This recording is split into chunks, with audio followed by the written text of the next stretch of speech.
ఈ ఒక మీటింగ్ అనేది ఇక్కడ తీసుకున్న నిర్ణయం అనేది చరిత్రాత్మకంగా మిగిలిపోయేటట్లు చాలా మంది పెద్దలు కనుక ఇది ఆశమాషి కాదు.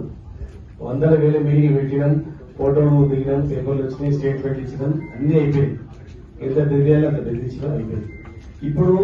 ఇప్పుడు రాకపోతే, ఇప్పుడు సాధించుకోలేకపోతే, ఈ అవకాశాన్ని ఉపయోగించుకోలేకపోతే బీసీలకు మళ్ళా జీవితంలో 100 ఏళ్ళ కూడా రాదు. దయచేసి గుర్తుపెట్టుకుంది. ఇంకే మాట్లాడిపోదు ఇక్కడ నుంచి. ఈ రోజు కేవలం అన్ని పార్టీల ప్రజాప్రతినిధులను చూస్తాను.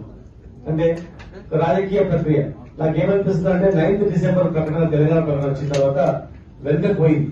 వెనుకకు పోగానే అందరం కలిసినాం. లేదు ఇప్పుడు అందరం కలిసి కొట్లాడాలా తెలంగాణ గురించి అని అన్ని పార్టీలలో పిలుచుకొని కళింగ భవనంలో మీటింగ్ ఏర్పాటు చేసి తెలంగాణ జేఏసీని ఏర్పాటు చేసి మళ్ళా రాష్ట్రం వచ్చేంత వరకు మనం ఎట్లయితే కొట్లాడి తెచ్చుకున్నామో అంటే వచ్చినట్లు వచ్చి గాలిపోయింది కనుక ఇంకా ఇంకొక కసి వచ్చింది.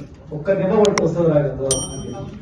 ఆ రకంగా ఇవాళ 40% వచ్చినట్లే వచ్చి బుక్క నోటికాడికి వచ్చినట్లే వచ్చి మళ్ళీ వాళ్ళే కింద పడేస్తున్నారు. మరి దాన్ని అందరం కూడా పసిగట్టి మేము మొదటి నుంచి కూడా దయచేసి మీరు అందరూ చాలా మంది ఉన్నారు ఇక్కడ. మొదటి నుంచి కూడా మేము గంగుల కమలాకర్ గారు, మా వస్త్రాచార్య గారు అందరం కూడా తమిళనాడు పోయించినాం. ఎట్లా రిజర్వేషన్ వస్తుంది? తమిళనాడు ఒక్కటే ఈ దేశంలో తమిళనాడులో ఇస్తున్నారు కదా, ఈ తమిళనాడులో ఇస్తున్న కనుక ఎట్లా వస్తుంది అని చెప్పి మేము 2-3 రోజులు ఉండొచ్చాం. మేము అక్కడ దిగితే వీళ్ళు తెలుసుకుంటారని చెప్పి మీటింగ్లకి అదే చెప్పించింది. కానీ మేము చెప్పలేదు, ఇక్కడ అంతా బాధపడతారని చెప్పి. బస్సులు ఎక్కినాము, ఫ్లైట్ దిగి ఇట్లా బస్సులు ఎక్కినాము.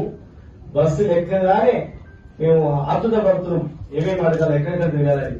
అక్కడ మంత్రి దగ్గర లోపల బస్సులు ఎక్కగానే ఎవరైతే మన కరీంనగర్ బిడ్డనే మన ఆడపడిచి వాళ్ళు